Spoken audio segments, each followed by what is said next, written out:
Ay, magandang gabi mga boss, mga kamping, mga kabunyog. Vlog na naman.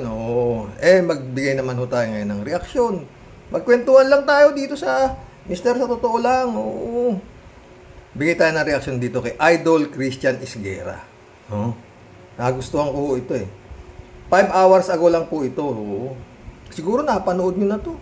Kasi 25,000 views na po ito Justice Carpio, Rodrigo Duterte dapat i-impeach. Ito yung pamagat nito, no? Magbigay lang ho tayo ng reaction natin. Tayo naman, di ba? Pakinggan natin si Idol. Si former President Duterte, ilang beses siya na sumumpas sa Philippine Constitution as mayor, as congressman, as president. Sabi niya, he will defend and protect the Philippine Constitution. No? Sa oath of office yan ng every public official. Ngayon, ng saligang batas natin, nakasabi doon na the Philippine state shall protect its marine wealth in its exclusive economic zone and reserve its use and enjoyment.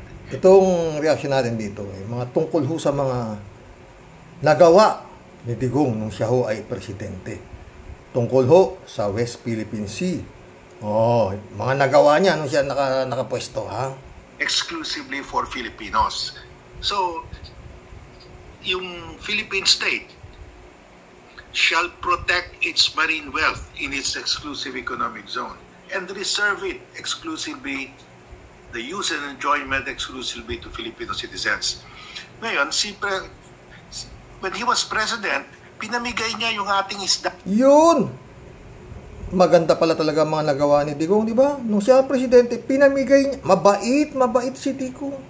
Sa exclusive economic zone. Marine wealth yan Sabi niya, pinayagan ko yung Chinese fishermen to fish in the exclusive economic zone. Pinayagan ko mangisda sa West Philippine Sea, exclusive economic zone natin yan. Yung China has the biggest fishing fleet in the world. Malaking fishing fleet. So, inubos nila yung galunggong. So, yung mga mangingisda natin, bumaba yung...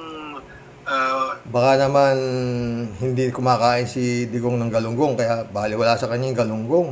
Justice? Galunggong na nahuli nila. So, napilitan tayo bumili, mag-import ng galunggong from China.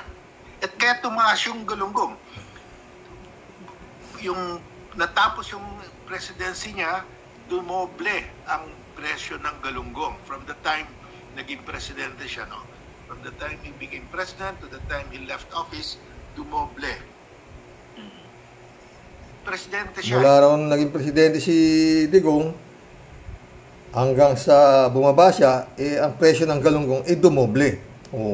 May nagawa siya, napadoble niya yung presyo ng galunggong. Di ba sino nagsasabing wala nagawa si Digong? Meron. He took an oath to defend the Constitution, no? Siya dapat ang commander-in-chief. Pero pinamigay niya, pinayagan niya, contrary to the express provision of the Constitution, na naka-reserva yung use and enjoyment ng ating marine wealth sa West Philippine Sea para exclusively for Filipinos. So dapat yan, yung ganyan, dapat in-impeach siya. Pero of course, hawak niya yung Congress, majority. Yun ang problema. Dapat in-impeach na siya, pero hawak niya raw yung Congress at majority, kanya kaya, hindi siya naparay na impeachment, di ba? Sila sa Senado at saka House noon, walang nangyari. Pero talagang he violated the Constitution. Klaro yan. Tsaka sa kanya, baliwala yung Constitution. Kahit na klaro na. Yun, matibay din yun. Ang taki mo, binaliwala niya. Yun ang mga nagawa ni Digong. Binaliwala niya ang Constitution nung siya ang presidente. Sinabi ko, that's a violation of the Constitution. Hindi niya pwede pamimigay yung isda natin sa West Philippine Sea. Wala rin. Hanggang ngayon, sinasabi niya, pamigay natin. Tuloy ko lang po yung mga sinabi niya, no? As reported by News 5. Pero pa siyang binanggit na, kaya ang ating military, si Idol. Pati Navy, sabi ko, kung ako presidente, hindi ko yan itaya doon. Bakit ko itaya sundalo ko? Wala naman talaga kalaban-laban, no? Medyo natakot yata. Pero syempre... Yon. Ngayon, mga boss, para ano pa yung Bakit ba gusto nilang magkaroon ng ROTC? Bakit nila i-implement yung ROTC? Hindi naman pala tayo lalaban. Oo. Magaya yun, no? Bakit itayay kay sundalo ko? Pero tinaas niya yung sweldo ng mga sundalo. Pero ayaw niyang ilaban. Wala naman kayong kalaban-laban eh. Tinaas niya yung sweldo, halos dinoble niya, di ba, mga boss? O, mga pulis, Pero ayaw niyang ilaban sa laban. Eh, wala naman kayong kalaban-laban eh. Di ba? Dito lang kayo sa akin. Basta't ako bahala sa inyo. Ang problema dito, si Digong matapang sa kapwa niya Pilipino. Di ba? Pagdating sa incheck, mahaba-haba pa po ito. Siyempre, pag kinausap natin yung mga sundalo, they're very much willing and able to protect our interests. Tapos, ito yung isang binanggit niya rito po, no? Medyo pinagtatanggol niya si President Xi Jinping. Sinabi raw niya kay President Xi na kaming mga Pilipino, mahirap lang. So sana maintindihan mo na maraming Pilipino dyan nangingisda. Be kind to us because we are poor. Alam niyo si President Xi Jinping must be there for us to be safe. Wow. And then ito po, malapit na po, Justice. No? Any other president of China would still insist na kanya yan. But itong taong ito, si President Xi Jinping, maawain. Kita mo hanggang ngayon, nakakapangisda pa yung mga Pilipino. Kaya sinabi ko, maawa ka naman sa amin. And he understands. Kita mo. Hindi na nagawa ni Digong Idol Christian. Magmakaawa siya. Para saan pa yung mandatory ROTC? Magmamakaawa ka lang po. Kalag ni. That's the plight of the Filipino. Nakita mo, sige, pangisda yung mga Pilipino dyan. Ito na yung huli, no? Binanggit ni President Duterte, again, as reported by News 5. So, kayong mga Pilipino, ibigay mo lahat ng tubig doon sa China. Yung mga isda, kunin mo lang lahat. Okay, sir, ano po ba implication ng mga ganyang kataga coming from a former president? Ibigay mo na yung tubig sa China, basta sa akin daw isda, ano yun? Ito yung sagot ni Justice, ha? No, ibigay sa China yung tubig, pero yung isda sa atin. Yun po at least yung pagkaintindi ko. Well, kahit na yung tubig naman sa exclusive economic zone, ano yan yung tubig, pumupunta yan sa high seas, pumunta sa pero anong pagpamigay niya yung tubig, there's freedom of navigation naman sa exclusive economic zone. Pwede naman dumaan dyan. Pero yung Chinese, hindi lang dumadaan. Kinukuha yung isda natin. Kasi sinasabi niya, sige, pamigay ko yung tubig. Yung tubig, ayaw naman ng China yun. Anong kukunin nila sa tubig? Iinumin nila yung tubig dagat? Hindi naman naiinom yun Baka naman, mga boss, nagpapatawa lang si Digong. Sabi ko sa inyo, only in the Philippines po to. Ngayon lang nagkaroon ng presidenting kagaya ni Digong, di ba? So, walang logic 'yon.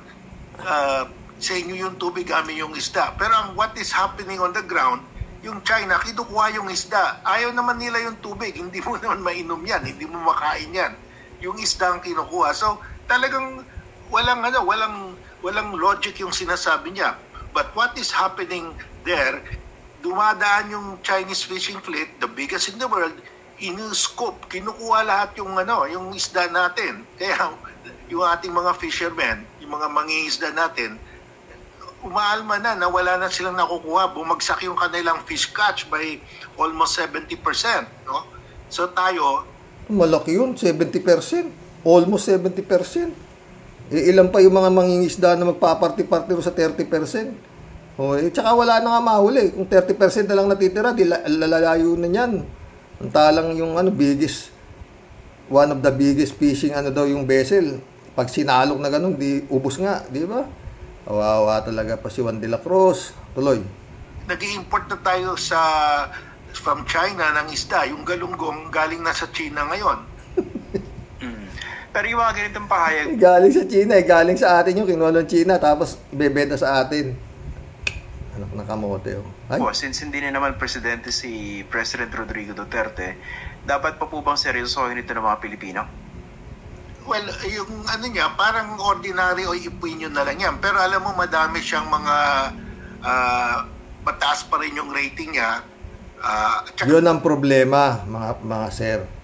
Yung rating ni Digong, maski na anong gawin ni Digong, maski anong pangangakakak ni Digong, maski anong sabihin nyo kay Digong, alaga si Digong ng mga ratings. Hindi, ganon din si Sara, ganon din si Bongbong. Maski na bumaba na yung rating nila, pinakamataas pa rin sa lahat ng mga tawag na ito, civil servant, mga servant natin, mataas pa rin. I-depend niya, kahit na hindi na siya presidente, Pilipino pa rin siya. Dapat yung Philippine interest ang panindigan niya. Hindi niya pamimigay yung dagat yaman that belongs to the Filipino people. Hindi niya naman pwede pamimigay yung, hindi naman sa kanya yan eh. Ito sir, may nagtatanong po. Isa po sa mga... Nung kasi si Digong, akala mo kanya kasi. Kung magsalita siya gusto ko nga, gawin na lang tong Pilipinas na province of China na lang tayo di ba? Akala mo nga kanya yung Pilipinas di ba? Ganun mag-ngak si Digong nung siya nakaupo. Tignan mo. Nanonood sa atin si Arnold Ramos, sabi niya, pwede po bang sampahan ng kaso ang mga politiko o ex-politiko na okay lang na ipamigay ang teritoryo ng Pilipinas? Well, pag wala sila sa gobyerno, wala, hindi mo ma-ablayan. Pero pag nasa gobyerno, dapat ang solusyon dyan, dapat na-impeach siya. Kaya lang wala nang gusto mag-impeach kasi mga kaaliado niya lahat. Quiet naman lahat yung mga nasa yun na sinasabi ko, mga boss maski sa ngayon itong sitwasyon ng gobyerno natin, walang pwedeng ma-impeach. Kampi-kampi sila di ba? Isara lang dapat mai-impeach na yan dahil nga dito sa skandalo na to kung ano-ano to pero sino? Wala, di ba? Kaya kung dyan lang sa mga kongreso, senado, dyan magkakaano niya, wala yan. Sa karsada, doon ang impeachment. Di ba? Sa Congress, wala naman silang ginawa. At kung maiisip ni His Excellency ang ICC, yun, pwede mabunutan siya ng tinik. Ewan, tuloy. Ito po sir, kasi at least under President Marcos, nakita natin na ibang-iba naman yung approach sa China at sa issue ng West Philippine Sea kumpara dun sa kanyang pinalitan. So ano po sa tingin niyo yung nagiging epekto na yung pinalitang Pangulo ni President Marcos, tuloy pa rin yung pagsasalita, and to be frank about it, yung position niya parang talagang isinusulong interes ng China. Ano sa tingin niya nagiging epekto ng mga ganitong pahayag doon naman sa diskarte ng kasalukuyang Pangulo pagdating po sa West Philippine Sea? Galing ni Idol Christian magtanong. Tingnan natin sagot ni Justice. Well, hindi maganda yan kasi parang divided tayo. Dapat ang China, napakalakas na bansa yan, dapat united tayo. Hindi tayo, pag divided tayo, matatalo talaga tayo. Wala tayong laban. So we must be united. But the fact na dinidivide ni former President Duterte, that means kakampi talaga siya kampi siya sa China. Tinutulungan niya yung China. Hindi niya tinutulungan yung presidente natin, yung incumbent president. Yun. Hindi niya tinutulungan yung incumbent president, di ba? Anong dapat gawin ng incumbent president? Yung kalaban na bansa, yung bumubuli sa atin, yung tinutulungan ni Digong. Anong dapat mong gawin, His Excellency? Isip-isip din kung minsan. Ito, pakilike at share na lang po para mas marami pang makakita at makapanood. Kung gusto niyo po Senior ko na, Brad. Idol, balita, follow niyo na rin po ako sa aking mga social media accounts na nakasulat po sa screen. Pwede rin po kayo magpadala ng super thanks, super like, super chat at super sticker sa YouTube, saka Facebook stars po. Alam niyo po, malayo po mararating ito para makagawa pa po kami ng mas maraming video na makatutulong po sa pagpapakalat ng tamang impormasyon para sa bawat Pilipino. Kada like, subscribe, follow at share ay pagsuporta po sa tunay na independent journalism sa bansa. Maraming salamat po. Thank you din, Idol. Mga boss, hindi ka na pala lalaban. Ba't mandatory ROTC pa gusto mo? At pagkakagasusan mo pa ng confidential fund. 150 million. para isulo. ROTC saka yung PMT. Wala talaga. Hanggang ang tao ganito, wala. Ang mga si Juan de la Cruz, wala.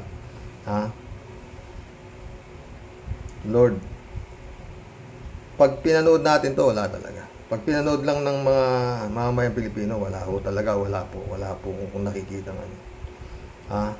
Ito malalaman natin pagdating nitong 2025 na sinasabi eleksyon. Pag Smart Magic pa rin humawak niyan, wala na ho yan. Mag-collab na po tayo, magbigay ho kayo ng komento tungkol dito sa vlog na to ni Christian Esguerra, Si Digong ho, maliwanag pa ho sa sikat ng araw, matapang sa kapwa niya Pilipino. Sa nambubuli sa atin, nagmamakaawa siya, mahirap lang kami. Huwag niyo naman kami, hayaan niyo na kami mangisda. Isis.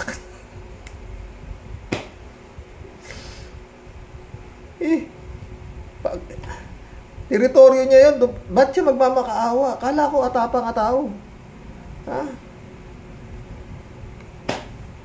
Wala. Jeff Ramos na, shout out. Magandang gabi po tayo, sabi niya. Sheila Santos, shout out. Karox, ang INC, walang ini-endorsong matinong kandidato yan. Ang INC, walang ini-endorsong matinong kandidato mga yan, Karox. Sa totoo lang. Yun ako dyan. Yun nga sinasabi ko . At saka yun nga, paulit-ulit. Pag ang inyong nasalihan na sinasabi nating samahan, tinuturuan na kayo kung ano inyong iboboto. Kumalag na kayo, ibig nyo sabihin, wala kayong mga utak. Paano ko sabihin na kung ano sabihin ng inyong pinuno, susunod kayo? Maski mali. Anong klase yun? Para kayong mga walang isip? Di ba? Danilo Santos, shout out. Sabi niya, para sa akin, Boss Rox, pagtapos ng 2025, yan si Amy, babaliktad yan. Mas papabor na yan kay Bongbong. Kumukuha lang ng pabor kay Duterte. Pwede. Big Bro, shout out. Parang mga antichrist lahat yung bubuo ng alyansa ng mga unitives.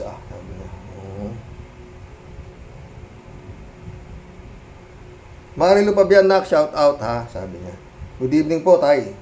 Kaya po saludo tayo sa late Kapersi kahit INC sila.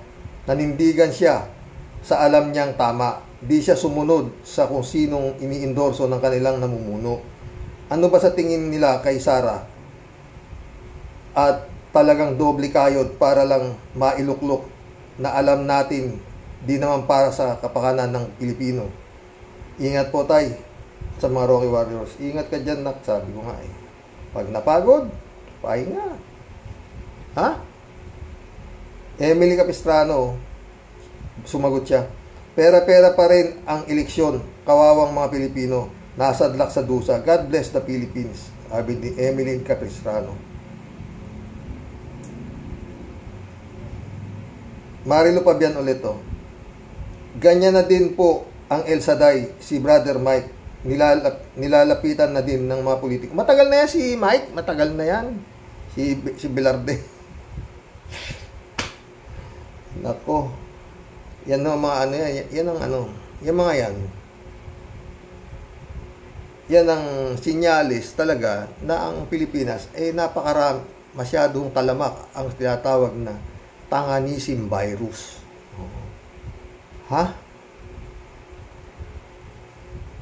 Hindi ko makalimutan yun. Umulan sa Quirino Grandstand. Umulan. Nagpayo ngayon yung mga miyembro nitong si El Satay. El Satay ba yan? El Saday. Ang mga nagpayong walang biyaya kay Yahweh, nagpakabasa sila. Nagpakabasa.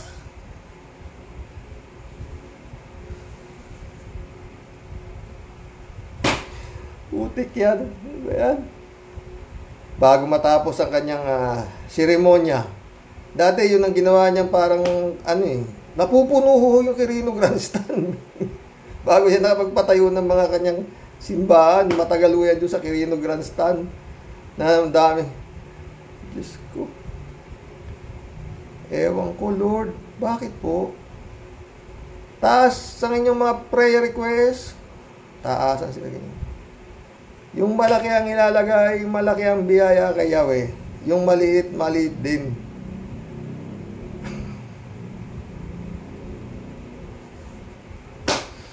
Lord. Pussycat, shout out. Okay lang siguro kasi sayang lang kung di kukunin bigay Sara pera. Pera naman nila at di nila iboboto mga yan. Hope nagising ng Pinoy. Hope nagising na daw ang Pinoy. Malabo yan. Sana nga. Oo. Ferdinand San Juan, shout out. Good evening po, Karoke. Parang maaga na ang kampanya. Kanya-kanyang style ng unity team. Bagamat may awayan sila, dapat mag-isip na ang taong bayan kung sino ang talagang nararapat na maluklok sa pwesto sa gobyerno. Parang tsubibo na ginagawa sa ating pamamayan. Mahihilo ka sa mga pagpapaikot ng ilang politiko na pangsarili lang hinahangad. Dasal na lang sa mahal na Panginoong Diyos ang ating pag-asa. God bless po. Tama ka dyan, Ferdinand. Yun na nga lang. Oh. Yun na lang talaga. Sumagot si Emily Capistrano. Correct na correct ka. Dasal ang ating kailangan. Ang Diyos lang makakatulong sa atin. Hingi tayo ng awa. Walang imposible sa Kanya. Magbalik loob nawa ang mga tao sa Diyos at mamuhay ng payapa at matuwid. God bless the Philippines. Si 3J Show po. Correction. Unitives po.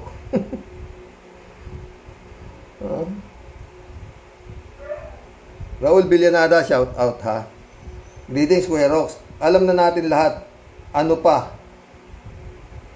Ibato natin kila Dutertaning. Sara ay parang dahong gabihan, troll, at smart magic lang. Agimat nila. Oh, totoo.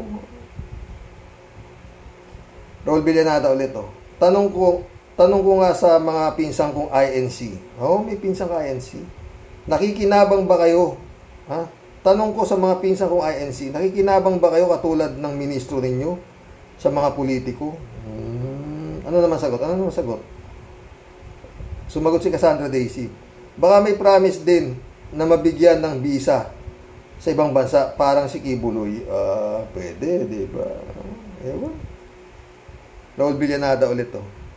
May ilan hindi nila gusto ang politiko. Yung iba, kakamping sa puso nila, pero sabi ng INC ay yun daw ang aral sa kanila. Raul Villanada ulit to. Mga ministro nyo lang ang may pakinabang sa politikong demonyo. Alam nyo ba ito? Alam daw. Pero nga, kailangan nilang sumunod. Yun ang problema. Kasi titiwalag sila pag di sila sumunod. Ganun ba yun? Emily Capistrano ulit. Good evening, Karoke. May katapusan din ang mga gahaman na yan. Pag di na gumamit ang smart magic sa darating na eleksyon, pag di binago, sayang lang ang boto natin. Yari na ang mga balota bago mag-eleksyon. God bless the Philippines. Totoo yan, Emily. Ha? Federico Mandak, shout out ha. Sabi niya, si Rox, talagang hindi uulad ang ating bansa dahil ang ating bayan ay pinapaikot lang ng politika. 1 year pa lang yung nakaraan, eleksyon agad ang pinaghahandaan. Totoo. Pati 2028 ha, Okinawa, Japan, ano na. Grabe, no? Kunyari lang yan, pero ang ini-interest nila kung paano sasantukin yung trilyon na ho ang budget ng Pilipinas, di ba? Kung paano nila pagkahati-hatiin yung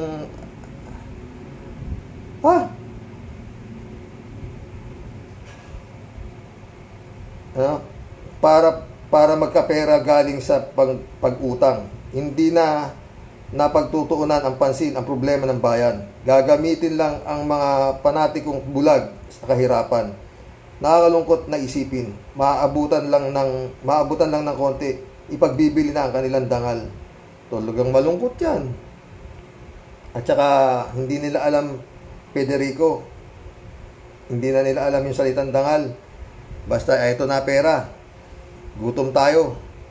Tanggapin na natin. At total, maski ano mangyari, eto pa rin tayo. Diba? Yun eh. Elizabeth Iscari ulit. Oh. Ay, shoutout Elizabeth Iscari. Good evening, Sir Rox.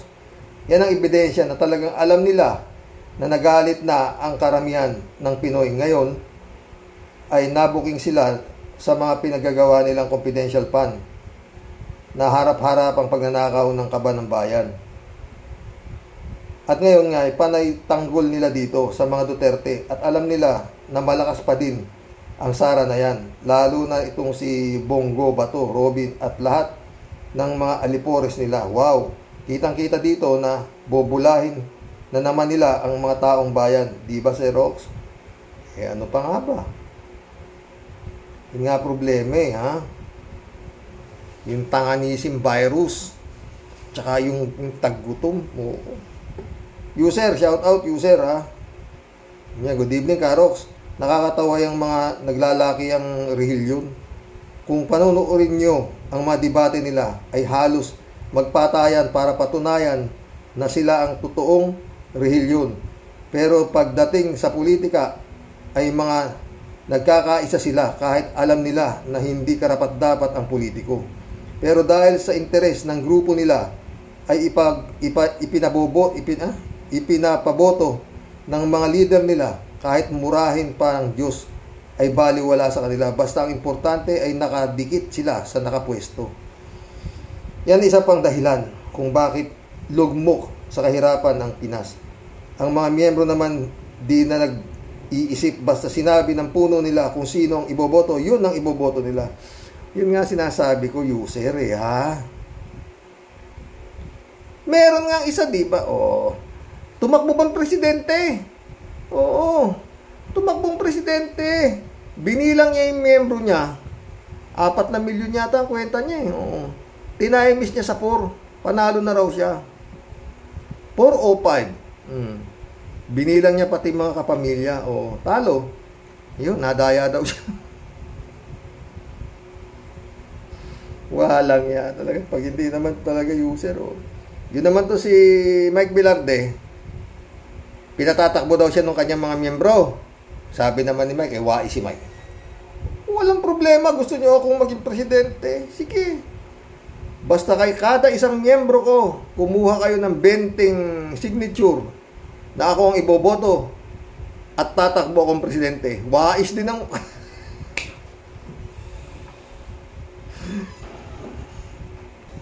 Talagang puro tuso eh, no?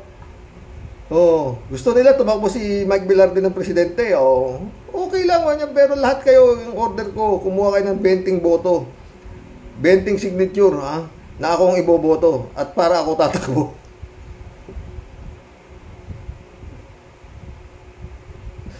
Visit to Okinawa, Japan, ano ba? Pisti. Sumagot si 3J Siopo. Ang tunay na mananampalataya ay hindi sa debate nagsisik ng confirmation na sila ang totoong rehilyon. Hindi naman dapat sa pagdidebatehan ng salita ng Diyos dahil walang side A o side B ang salita ng Diyos. Oh.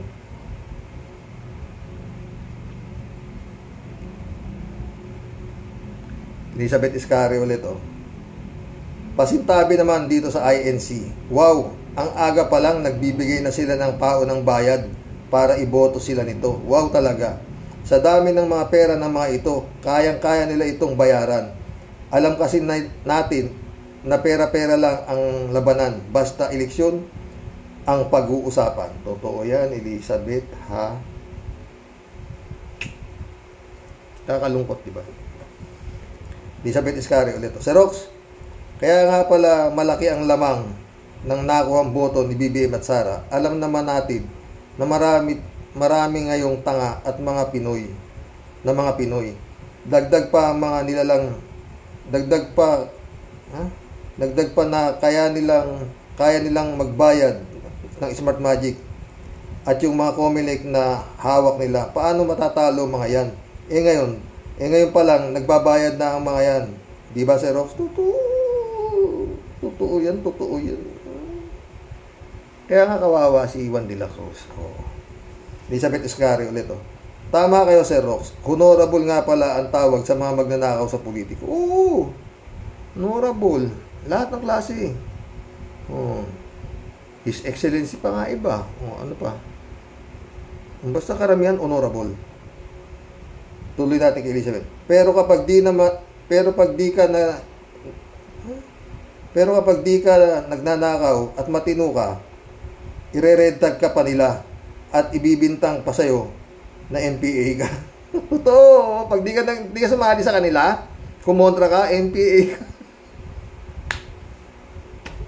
Ay, masaya na naman ako, mga boss. Sana masaya din. Tawa-tawa si Elizabeth. Ayaw nila ng matino. The best sa kanila, si Satanas. At yung mga dinidiyos nila. Di ba, Sir Rox? Sang-ayon ako sa iyo. Galing mo eh. Rodolfo de la Cruz, shout out. Yang INC, hindi naman real yun. Negosyo yan. Wala akong bilib dyan. Parehas tayo. Shervin Sapeda, my friend, shout out. Ines Christiansen, July 7, Alcantara, shout out sa inyo. Sabi ni Tia Deli, magandang buhay po muli sa ating pong lahat, mga kalupon sa Rocky Warriors. Ang pagbati ng Impong Basyang at Team Tia Deli. Ayan na naman po tayo, Sir Rox. Para na naman mga kabuti, nagsulputan para maabutan ng maging uto-uto at maging mga syunga na naman.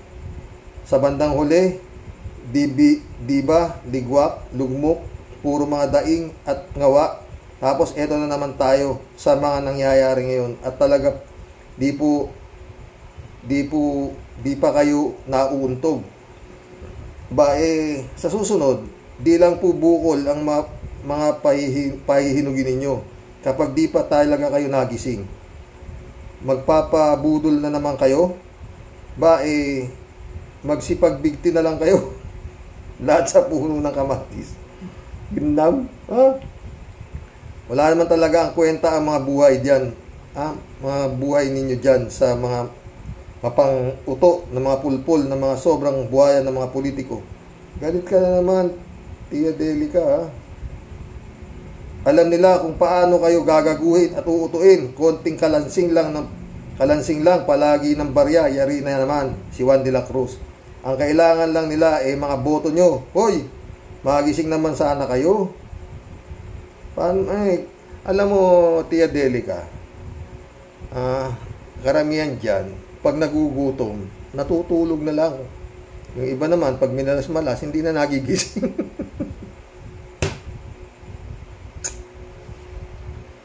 Wala na talaga eh. Tuloy. Pagkatapos, mga wala nang pakialam ang mga yan. Kung magpakamatay na kayo, mga pesting yawa talaga, Sir Rox. Gusto daw ng pagbabago at asenso. Pero eto, para na naman mga langay-langayan sa pagsugod. Di mo naman masisisi, Sir Rox, kasi nga puro mga tirik na mga tas sa gutom dahil sa sobra na pong pahirap ang inaabot ng mga mamayan sa gobyernong mga halimaw na buhaya. Naku, wala na po talaga pagbangon, Sir Rox. Sa paulit-ulit na katangahan, wala pong dapat sisihin. Mga uto-uto na puro mga walang paninindigan. Kaya ang verdict ko po dyan, Sir Rox, nga at walang katapusang dusa at nga dahil palagi pong panalo ang mga tanga. Buisit. Naku, mga pisting yawa kayo. Sakit nyo sa dibdib, mga buisit. Bahala na nga kayo sa mga buhay nyo dahil sa tangang desisyon nyo at mga wala kayong kadala-dala. at tamang paninindigan, damay pati mga kawawang musmus kasi nga sandamakmak kayong mga kulto ng mga tanga, buwisit. Makalayas na nga po muna si Rox. Baka di na po ninyo makapagpigil, mapitik ko silang isa-isa sa lawlaw nilang lubot. Pwe, mga tanga, mga mangmang, mga uto-uto, namnamin ninyo na lang palagi ang mga katanga ninyo. Yan ang gusto nyo eh. Di manigas kayo, impong basyang lalayas na pong muli. Saluduhan po natin ang mga matitino at tunay na nagmamahal sa inang bayan. Di po nakakikipagpatayan o daramahan ng dahil sa mga lintik na fans. Good night po, Sir Rox. Ingat po palagi. Narami kaming sumasaludo sa paninindigan mo. Sa iyong kung lahat ay di nagtataksil, ito po ang inyong asungot pero very sweet na Tia Deli. God bless po, Sir Rox, at mag-ingat po kayo palagi. Rocky Warriors kayo. Salamat, Tia Deli ka. Rodolfo de la Cruz, shout out. Yung mga kandidato, pag inendorso ng INC, maglagay ka, hindi pwedeng libre yan. Ayun. Siyempre, langan naman. Tsaka kung maliit lang ang lagay mo, baka hindi mo pa makausap si Manalo eh. Doon ka lang sa mga bataan niya, di ba? Pero pag presidente o mga senador na, mga national, baka pwede makakausap mo siya, di ba?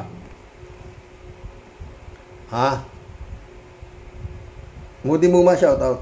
Hi sir, good evening po. Nagkukumahog si Sara. May dahilan, una, kailangan manalo si Sara sa pagka-presidente sa 2028. Pangalawa, gustong protektahan ang ama sa ICC. At higit sa lahat, ayaw ng mga kalyado ng mag-amang makulong o makuha ng ICC si Digong. Kaya ang mga trapong kalyado, matindi ang suporta kay Sara. Kaya ang ginagawa ng mga ito, gagamit sila ng sobrang hirap sa buhay. Salamat po, Sir Rox, lagi, sabi niya. Alberto Olaer, shout out sabi niya. Karoke, kailan pa kaya mag-expire ang mga kriminal na mamamatay tao, mga ex-convict at mga plunderer, mga mandarayang mga politiko sa panahon ng eleksyon? Dapat yan si Digong Duterte ibigay sa taga-Hamas terrorists para mapatay ng mga Israeli soldier, para mawala na ang matandang halimaw na taga Davao na naghasik ng lagim sa bansang Pilipinas. Karoke, may itang ulo ni Alberto. Librado Ludovico, shout out. Blessed morning po, Karoke, and to all Rocky Warriors watching from Edmonton, Alberta, Canada. God bless. Stay safe and healthy. Ano ba yan? Puro politika, puro magnanakaw naman. Mainit din ang ulo na ito isa. David Alvin Mendoza, shout out sabi niya. Hello, Karoke, at sa mga Rocky Warriors. Good evening po sa lahat. Nagpunta naman pala si Sara Duterte, Gloria Macapagal sa INC. Kaya naman pala isinara ang isang bahagi ng Commonwealth Avenue. Tapos itinatanggi pa para manguha siguro ng boto. Tapos sa nabotas naman, doble kayo talaga si Sara Jimpotpot. Pero kung ako, sa mga kababayan natin, alam na natin ang tunay na kulay nila, kaya di na dapat pang pagkatiwalaan at iboto. Ikaw naman, nanalo nga si LNC, diba? Wala nga naman din nila alam ang kulay niyan, diba? Diba? Ewan. Basta, yan. Panginoon, huwag mo po kaming pababayaan. Ganun na lang, parating dasal. Rodolfo de la Cruz, sabi niya. Yan si Sara Jimpotpot, BP pa lang, harap-harapan kung magnakaw. Lalo na pag naging presidente yan, patay tayo dyan. Todas mother, pati daughter. Ren Amy Bingson, shout out. Dolor Garcia, shout out. Belinda Magtangob, shout out sa inyo mga boss. Sabi niya. Si Babalina, ay naglalaro ng apoy para sa kanyang pagtakbo sa Senado. Friend Amy ulit, oh. Sinungaling talaga si Sara na walang AIDS at ang kampo niya. Pagkatapos gusto pang kasuhan yung pulis na nagsabi na dadaan lang ang BP, kaya pinatigil ang sasakyan, sabi niya.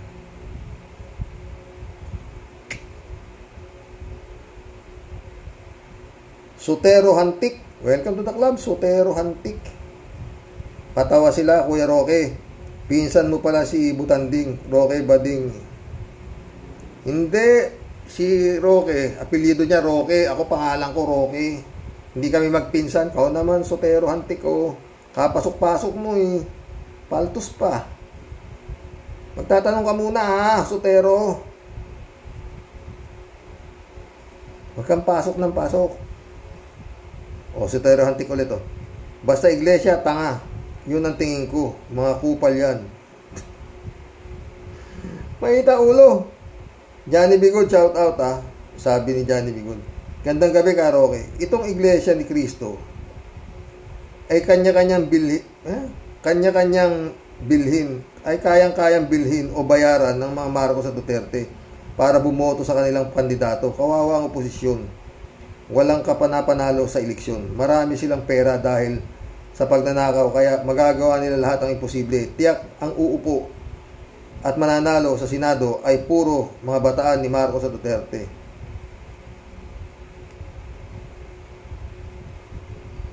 Palagay ko, yan din ang laman ng tuktok ko eh.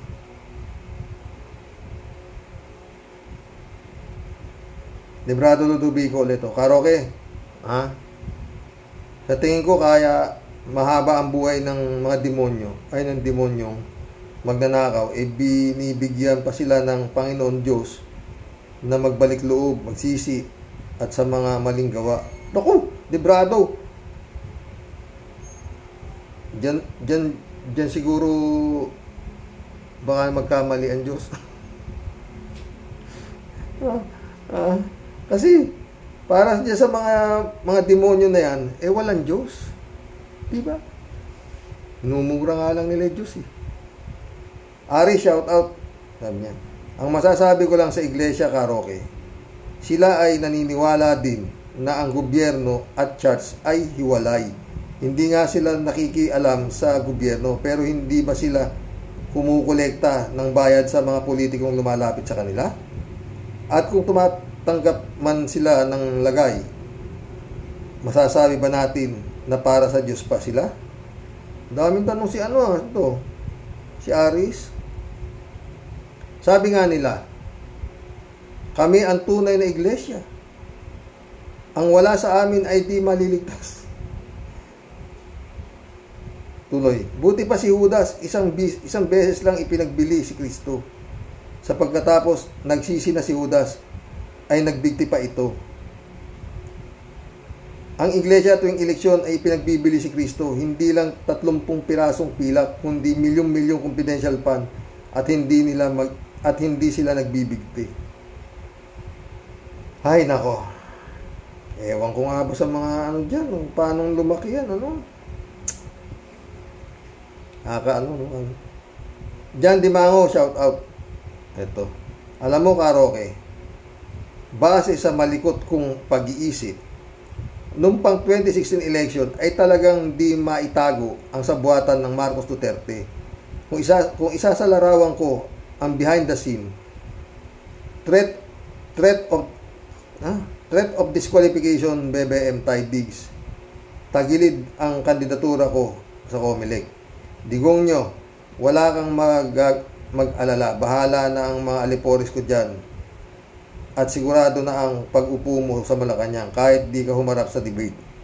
Basta bigyan mo ng proteksyon ang mga issue ko sa akin sa ICC, korupsyon at family, PhilHealth, DOH, DepEd, budget, department, COVID at iba pa. At Dilimas continue incarceration para di halata gagawa tayo ng eksena na kunwari tayo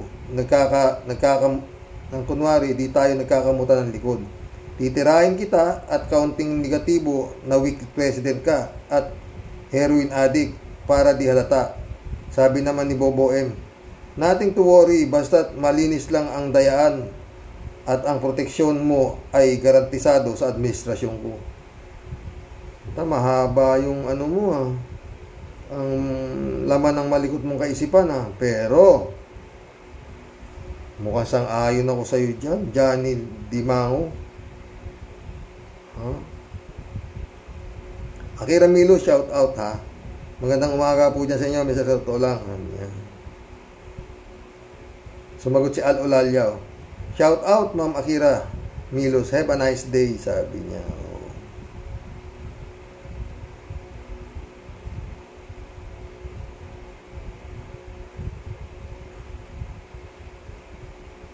Nagsasagutan naman si Kalatni sa si Akira. Kalatni Bayaw. Good morning, Karoke. Tirahin mo na, Karoke. Be well, Mama Bear. Okay lang si Mama Bear, friend, ha?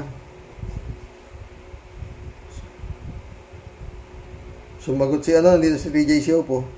Sabi niya, Kalatni, siguro sakit ka ng ulo ng mga teacher mo nung high school. Tawa-tawa. Isa ka siguro sa mga komedyante sa classroom. Sumagot naman si Kalatni. Ay sinabi mo pa, palaging ubos ang Tylenol ng first aid ng cabinet namin nung high school.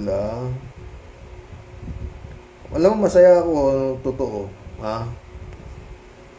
Alo Lalyaw. Imbis na maglilingkod sa bayan, walang ginawa ang mga Marcos at Duterte kundi intindihin mga pansariling kapakanan. Pag nabisto ang ginawang kabalbalan, gagawa ng paraan para magpabango ulit sa bayan gamit ang pondong kinamkam nila.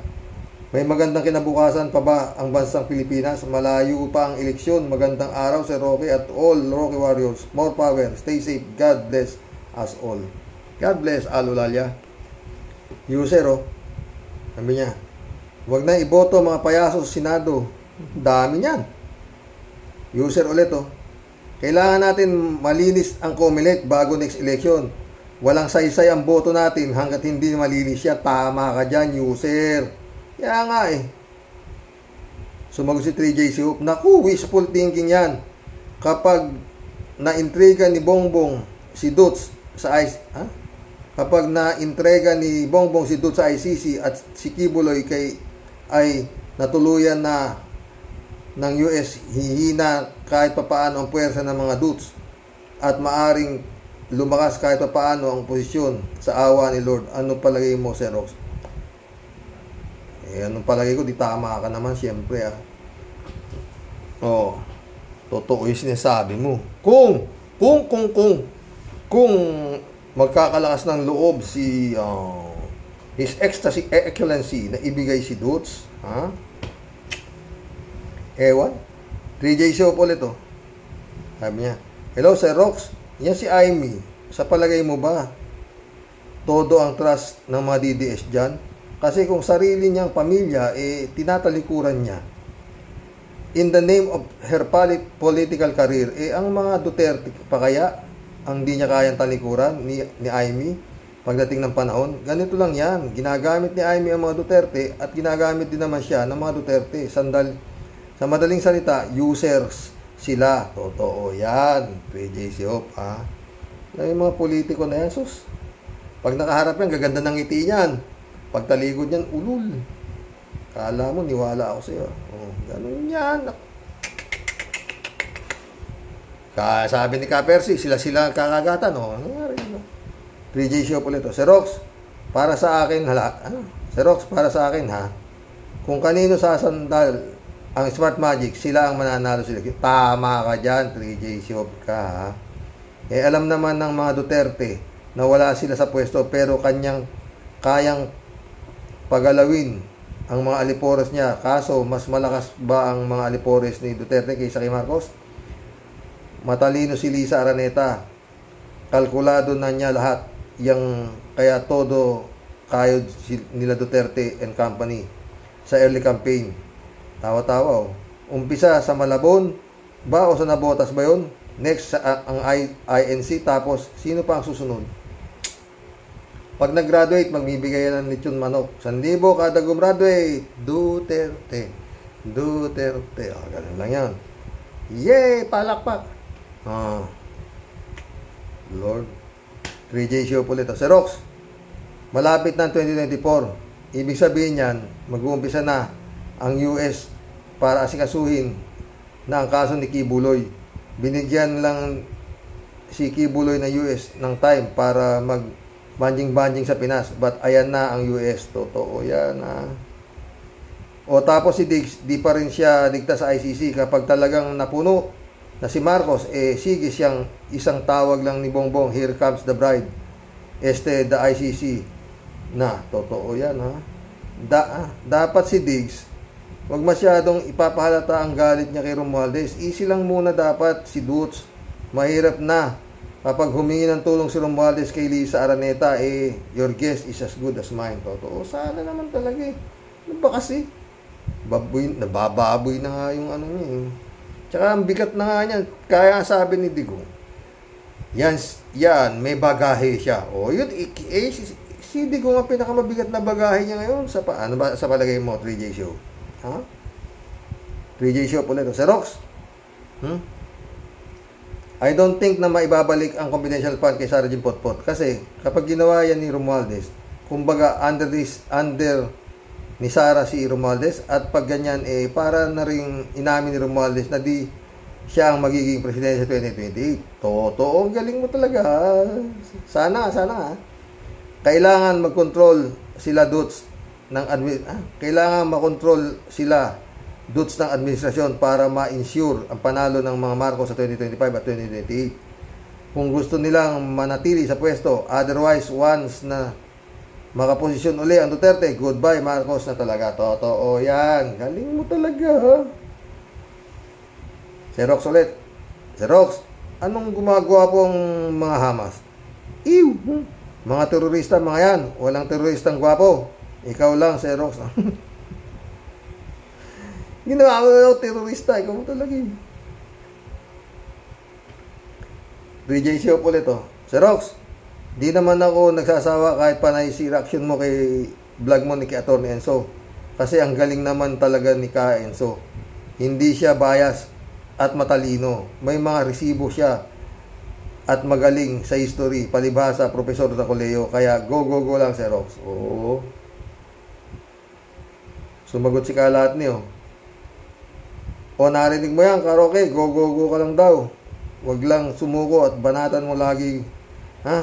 Banatan mo lang ng banatan, Karoke. Oo mo. Malapit naman tayo mag-isang oras, anak.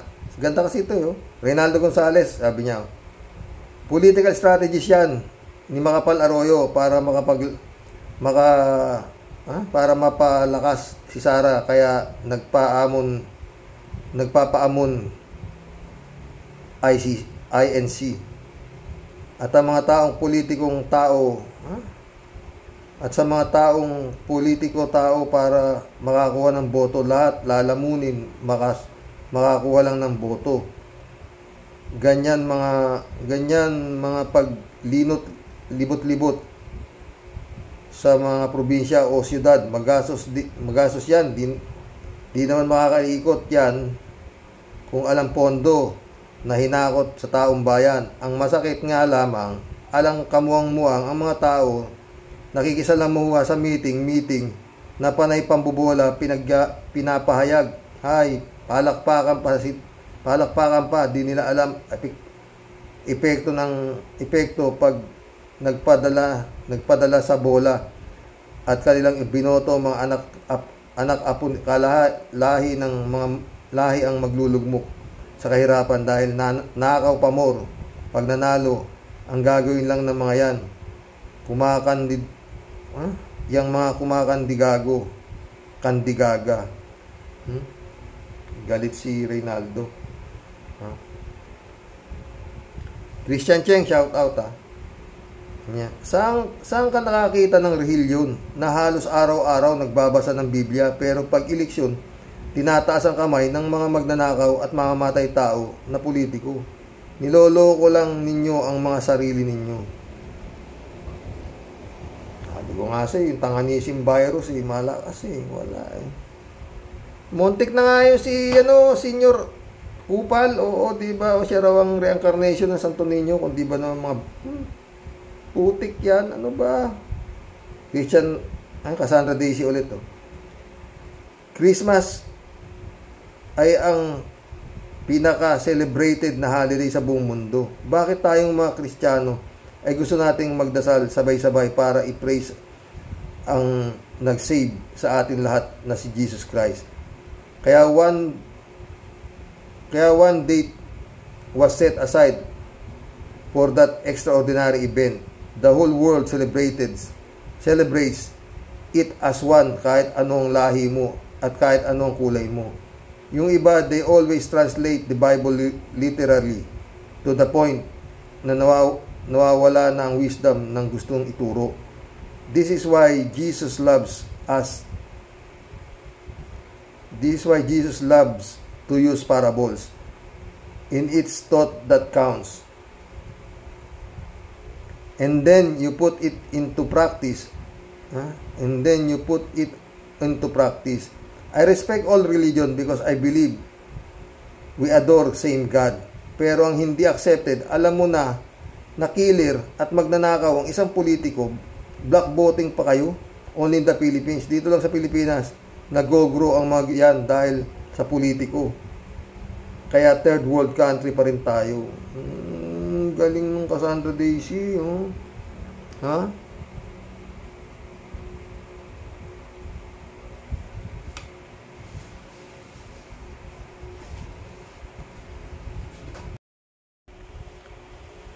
Sancho Panza de la Brocha, shout out Jane L, shout out. Sabi ko. Tawa-tawa siya. Sir Rox, masaya ngayon. Abay, kakapanood ko lang kay Atty. Enzo. Yung huling sinabi ni Dutz na grabe threat kay Franz Castro. Pinadala sa ICC ni Trillanes. O nga. Yari siya. Tapos, ang SMMI, natakot, tinanggal na nila. Bakit hindi napigil ni Kibulo ito? Wala, Kibulog na yan. Dapat patawag sa Senado yan. Jane L ulit Tapos Rox, nag-recant na rin yung dalawang testigo against Dilima. Wow, ang Diyos talaga works in his mysterious way. Totoo, pre Christian Cheng, shout out sabi niya. Have a nice evening, Tatay Rox. At sa lahat ng mga ka-warriors, kahit magkanda kuba-kuba pa si Bomba at Sara Carpio and the rest of the gang sa kakaikot sa buong mundo at buwis-buhay na kakakayod nila, never na po silang mananalo. Tyrox, baka nakalimutan ng mga kawatan na yan, maging ang gulong din may sariling kapalaran. Di po ba, Tatay Rox? Sinabi mo Christian Cheng ulit At ano po yun, Tatay Rox? Pinag-aagawan ang INC ng mga politiko. Pag maghahangalan, halalan. Kanya. No, di lahat ng mga politiko nakikipag-agawan dyan sa mukhang perang INC na yan. Galit ka sa INC? Sino na matutuwa dyan? Ang nakikipag-agawan lang naman dyan mga pool politiko. Yan ang tambalos-los ng mga toxic na trapong dynasty. Ang mga politiko Christian Cheng ulit Sabi kasi ng mga duguan na greedy berde ang hasang, Tyrox. Once na endorse ng INC, nananalo daw. Ang sabi. Pero ang totoo, kaya nananalo kasi nandadaya. Saka kahit nga po doblehin pa ng ilang bilyon ni at Sara Carpio, magpasaklolo pa siya sa lahat ng mga kauri na iyang kawatan. If di sila mandadaya ulit, di sila mananalo ulit. Kahit bahugan nila ng bahugan ang mga nasa laylayan. Mananawa din ang mga yan. Natural. Manghihinayang yan sa Intel Pan, Confidential Pan. Nakawan nila. Christian Cheng ulit to. After sabuyan ni Sara Carpio ang pagmumukha niya na lalong nitong ginasasama. May gana pa po talagang gumala sa Kalakhang, Maynila at karatig lugar. Ano po, Tatay Rox? Then namumudmud pa ng suhol galing sa nakaw na Intel Funds. Wala kasing tigas talaga ng panganang ni Atsara. At sabi nga ng iba, mangga baba ay me. Bye now for Tyrox and mabuhay. Ay, mission accomplished mga boss. Nakapagsaya na naman tayo ha. Hanggang bukas may maganda naman tayong topic. Oo, maganda tong topic natin ngayon ha. Magbigay ho kayo ng komento tungkol sa mga nagawa ni Digong nung siya pa ho ang presidente. Tapang niya, di ba?